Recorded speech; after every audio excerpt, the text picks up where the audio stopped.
the success they had so far? Yeah, just their efficiency and they run the ball effectively. They get explosive plays with the quarterback run game. They also have big physical receivers that that create a lot of mismatches. They go up and get the ball. They're difficult to tackle. And the quarterback is able to extend plays and has a big arm, so he can push the ball down the field.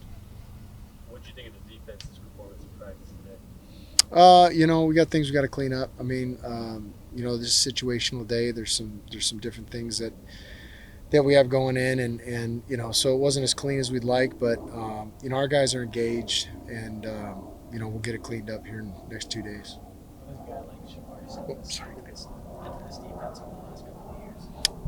Just his consistency is just a model for really our theme to be consistently good, not occasionally great on defense. And he's not a guy that some days brings it, some days doesn't. He always comes into the building with the right attitude, and he's just always the same. So he's a guy that you can depend on.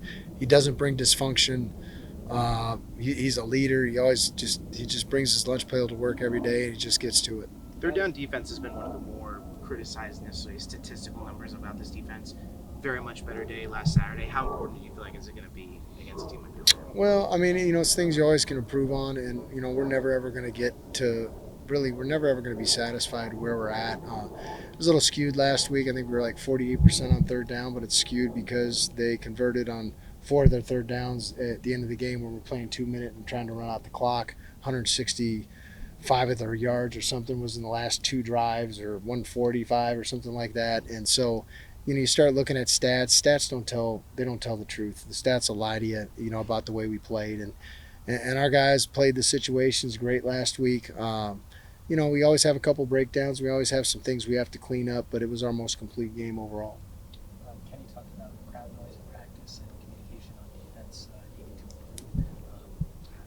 What would you like to see in that area on Saturday? Better communication? Yeah, I mean, it gets loud. It gets really loud in our stadium, and it's different than it's on the road. So sometimes our guys can get comfortable, on the road, and you've seen how we played on the road in recent weeks. We played really well. So, we haven't played as well at home or consistently.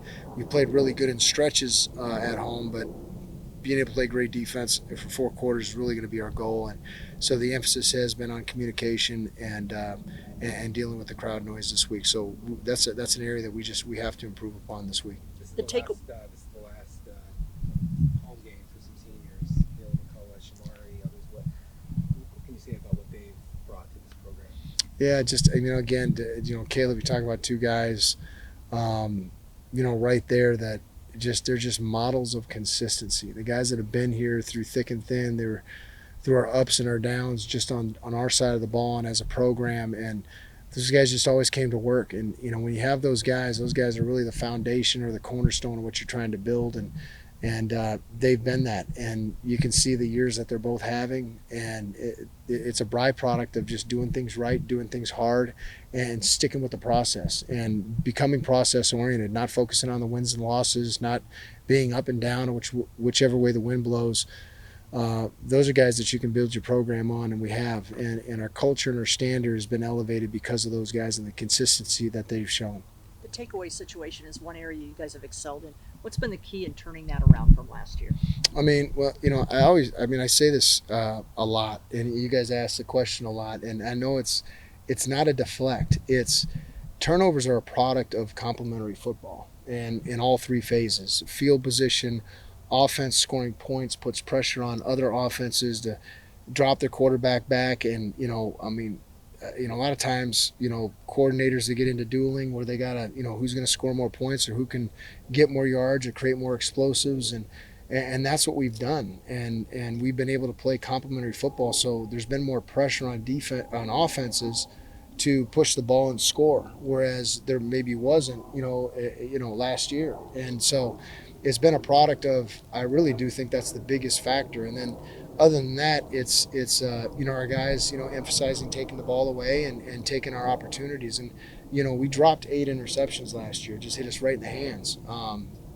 And this year that's not happening. So we got to continue to focus on that and make that an emphasis. And that's an area that we have to be successful in. How do you feel the growth overall, just the interior defensive line this season? Because I mean, you've obviously gotten a lot of pressure up the middle, driving guys back, making running backs pause, but just the overall growth of the interior. Yeah, I mean, the beauty of it is you got competition in that position every week, and you're going to see different guys starting each week because we expect that group.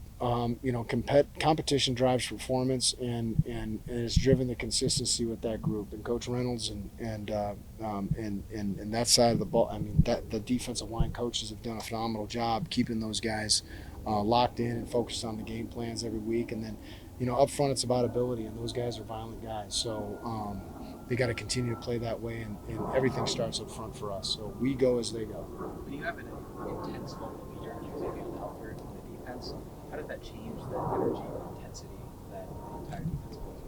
I mean, you need leaders, and sometimes leaders are guys that lead by example. They're quiet guys, don't say a whole lot, like Shamari or Caleb. And then you got guys that are vocal leaders. But to be a leader, you have to be consistent, right? And people have to buy in to you first before they buy into your message. And they bought into Xavier Alford last year because he brought it to work every single day, and he had no chance of playing. So he earned the respect of his teammates even before he even stepped on the field. So those guys, the buy-in there was automatic, and him being able to play this year, you can see his sense of urgency, his ability to step up as a leader.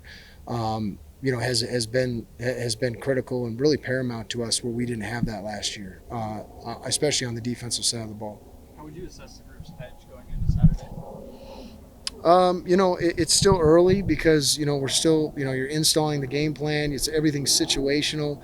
We always get a really good feel about where we're at when we're walking off the field on Friday. So I think it's a typical week, to be honest with you.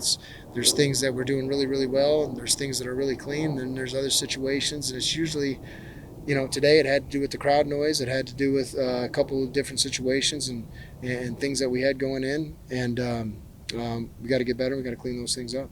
Alfred's been part of a safety position group that looked very strong coming into the season. Has that position group exceeded even what you were expecting out of them this season? It's funny. I mean, expectation is the thief of all joy, right? So the only thing I worry about is coming to work and giving those guys the information. And my commitment as a coach to these guys, they got one shot. They got 4 years to play college football.